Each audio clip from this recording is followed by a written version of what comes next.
पहले वीडियो में हमने दो चरों वाले रैखिक समीकरण के बारे में बात की थी। उसमें हमने क्या सीखा था कि दो चरों वाले रैखिक समीकरण किसको कहते हैं, उसको हल करने की कितनी विधियां हैं ये हमने सीखी थी। दो चरों वाले रैखिक समीकरण को हल करने की, और उसमें से एक विधि हमने पढ़ी थी, उसका नाम था प्रतिस्थापन विधि। और आज हम जो पढ़ेंगे वो दूसरा मेथड गुणांकों को समान करने की विधि। विलोपन विधि का ही दूसरा प्रकार है गुणांकों को समान करने की विधि। इसके भी 3 स्टेप होते हैं, तीनों स्टेप आपको पता होना चाहिए। पहला स्टेप आपको क्या करना है कि दोनों समीकरण के दो चरों में से एक चर का गुणांक समान करते हैं। आपको पता है कि दो चरों वाले रैखिक समीकरण हमेशा युग्म के रूप में आते हैं, इनको युगपत समीकरण कहते हैं। और दोनों समीकरण के दो चर आएंगे, दोनों चरों में से एक चर का गुणांक क्या करना है, आपको समान करना है। फिर परिस्थिति के अनुसार आपको योग करना है या व्यवकलन करना है। कैसे करेंगे वो आपको क्वेश्चन से ज्यादा स्पष्ट हो जाएगा। फिर उसके बाद आपको एक चर वाली क्या मिल जाएगी, रैखिक समीकरण। जब एक चर वाली रैखिक समीकरण मिलेगी तो किसी ना किसी चर का मान हमें प्राप्त हो जाएगा, और जो प्राप्त चर का मान है वो समीकरण नंबर 1 में प्रतिस्थापित कर देंगे। इस तरह से हम गुणांकों को समान करने वाली विधि के बारे में अध्ययन करेंगे। तीनों स्टेप इसके आपको पता होने चाहिए। फर्स्ट स्टेप, अब इसको सॉल्व करते हैं। इसको एक उदाहरण के द्वारा ज्यादा अच्छे से ये समझ में आएगा आपको ये विधि। तो मैं आपको यहाँ पे एग्जाम्पल क्वेश्चन लिख रही हूँ। फर्स्ट क्वेश्चन, कैसे इसको हल करना है, क्या इसका प्रोसेस रहेगा। क्वेश्चन देखो, 2x + y बराबर 13, 5x - 3y बराबर 16। अब इसको हल करना है। किस विधि से हल करना है आपको, गुणांकों को समान करने की विधि से हल करना है। कैसे हम इसको हल करेंगे गुणांकों को समान करने की विधि से।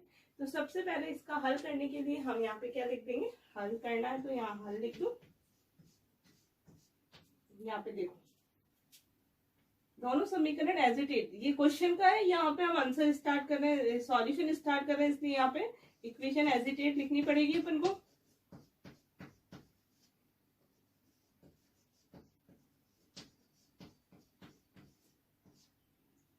अब पहला स्टेप यहाँ पे ध्यान से देखो, दोनों समीकरण के दो चरों में से एक चर के गुणांक क्या करने हैं, अपन को समान करने। तो एक चर का गुणांक, अब किस चर का गुणांक समान करें हम, ये हमारे लिए अभी समस्या है कि दोनों चरों में से एक चर का गुणांक, हम x का भी समान कर सकते हैं, हम y का भी। तो कर तो दोनों का सकते हैं, लेकिन हम करेंगे किसका। जनरली पहले आप चिन्ह चेक करो, यहाँ किसका चिन्ह है, प्लस का, यहाँ पे भी प्लस का। तो जब समान चिन्ह है जनरली इसको अवॉइड करते हैं। यहाँ पे प्लस का है और यहाँ पे किसका है, माइनस का। तो ये चिन्ह, इसके गुणांक हम क्या कर देंगे, समान। जब विपरीत चिन्ह हो तो उसके गुणांक पहले समान करें, वो इजी रहता है हमारे लिए। इसीलिए हम, ये प्लस का है और ये क्या है, माइनस का, तो इसके चिन्ह, इसके गुणांक हम क्या करेंगे, समान करेंगे। कैसे इसके गुणांक को समान करते हैं, ध्यान से देखना। किसके गुणांक समान कर रहे हैं, y के। क्यों कर रहे हैं, क्योंकि इन दोनों के चिन्ह क्या है, अपोजिट। तो y के गुणांक समान करने पर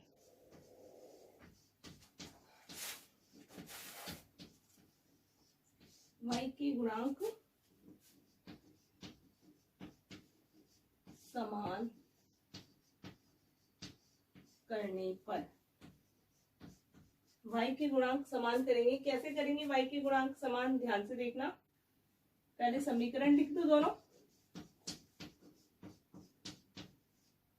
दोनों समीकरण हमने लिख दिए। फिर दोनों को ब्रैकेट में लिख दो, ब्रैकेट बना दो।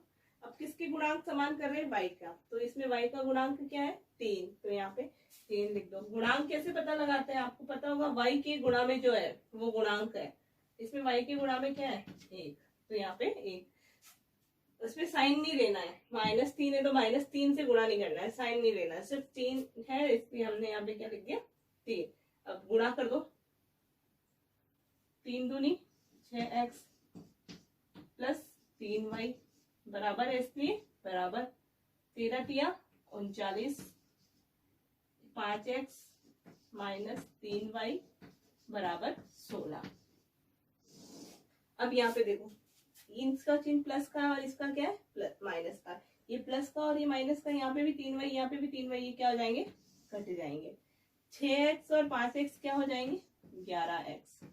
इन दोनों को जोड़ेंगे तो क्या मिलेगा 55। देखो यहाँ पे सेकेंड स्टेप हो गया, यहाँ पे फर्स्ट स्टेप दोनों चरों में से किसी एक चर का गुणांक समान किया, किसका गुणांक समान कर दिया y का। अब सेकेंड स्टेप क्या है कि योग या व्यवकलन, यहाँ पे हमने क्या किया योग किया। क्यों किया, जब हम चिन्ह परिवर्तित नहीं करते मतलब योग कर रहे हैं, और जब चिन्ह परिवर्तित करते हैं तो मतलब व्यवकलन कर रहे हैं या माइनस कर रहे हैं। तो यहाँ पे हमने कोई भी चिन्ह परिवर्तित नहीं किया, तो हमने इनको जोड़ दिया दोनों समीकरण एक और इसको यहाँ पे हल करने के बाद इन समीकरण को क्या कर लिया जोड़ लिया। तो यहाँ पे हमें एक चर वाली रेखिक समीकरण मिल गई। अब इसको हल कर लो, इस पे लिखा ना एक चर वाली रेखिक समीकरण।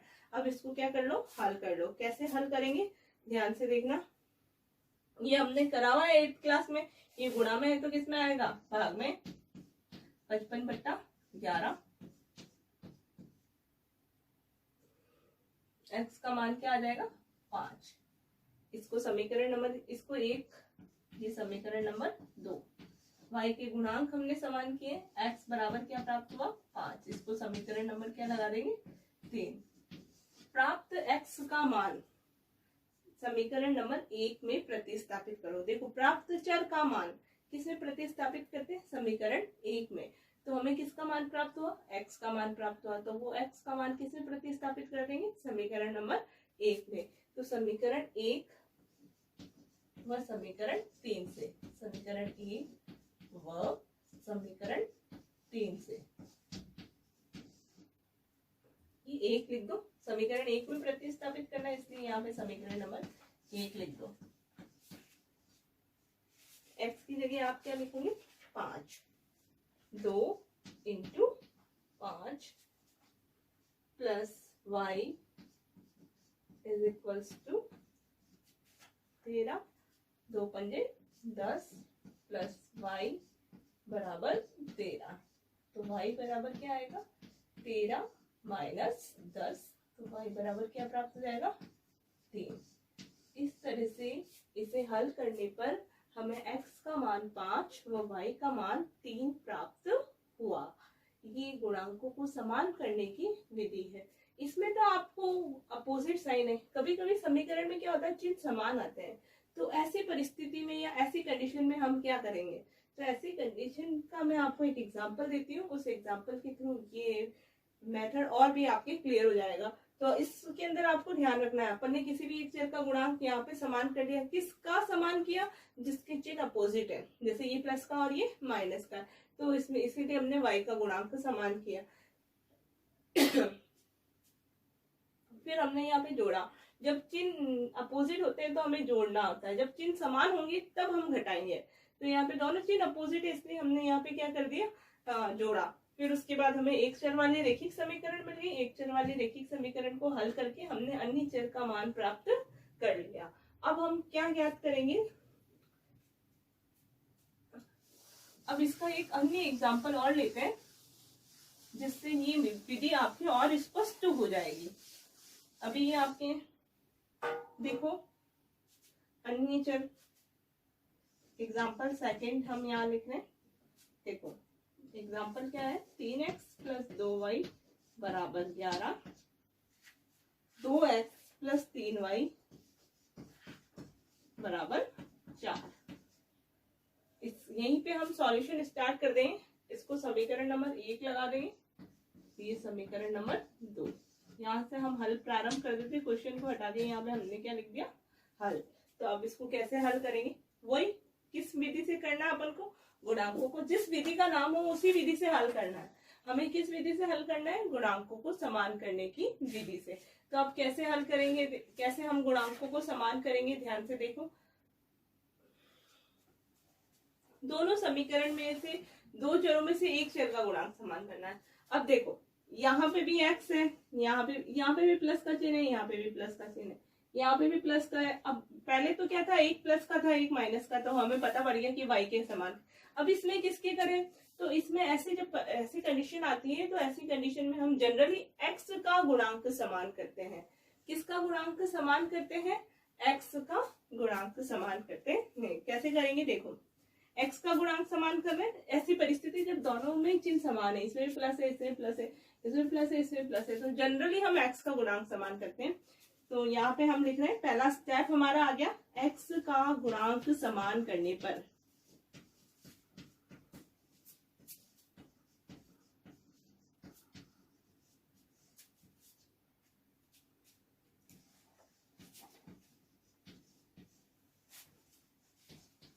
x का गुणांक समान, दोनों समीकरण हमें यहाँ लिख देनी है। x का गुणांक समान कर रहे हैं, वही प्रोसेस हमें करना है।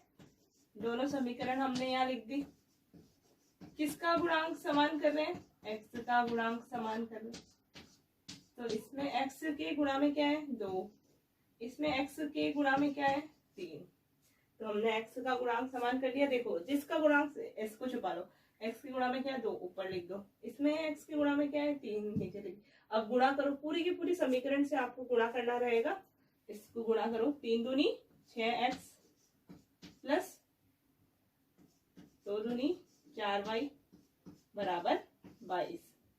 3 दूनी 6x प्लस 3 दूनी 3 तिरी 9y बराबर 4 तिया 12।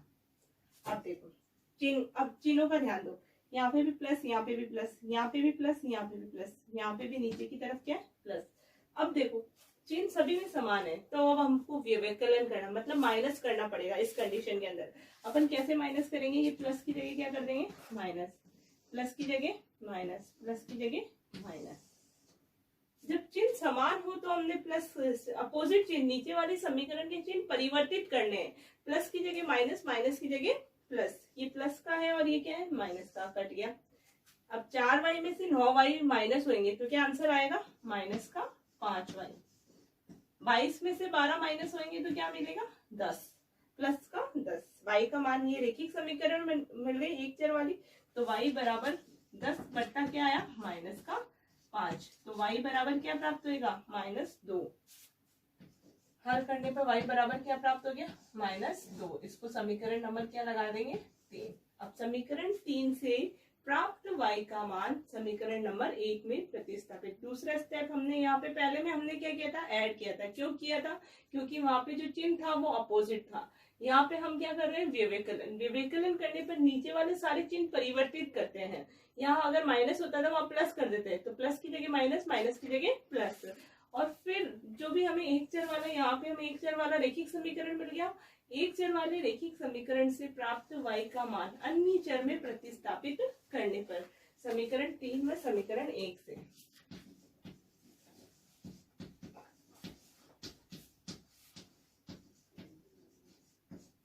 समीकरण 1 से समीकरण 3, समीकरण 1 लिख दो। यहाँ पे हम लिख रहे हैं समीकरण 1, 3x प्लस 2y बराबर 11। 3 into 3x plus 2 into y का मान -2 बराबर क्या हुआ? 11। 3x प्लस माइनस के 4, 2 दूनी 4 बराबर 11। अब देखो 3x बराबर 11, माइनस को उधर जाएगा तो प्लस का, तो 3x बराबर 15।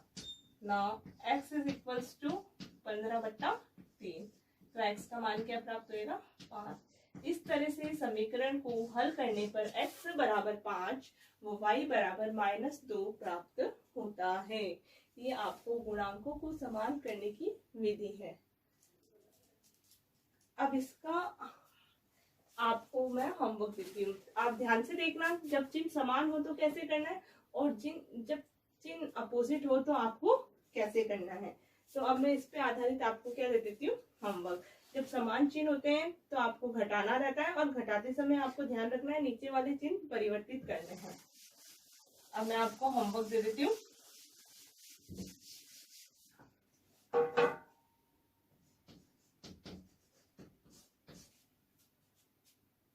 आंसर देखना, आपको होमवर्क सॉल्व करना है। नेक्स्ट वीडियो में मैं आपको इसका आंसर बताऊंगी, सॉल्व करके रखना आप इसको। चिन्हों का ध्यान रखते हुए इसको हल करना है।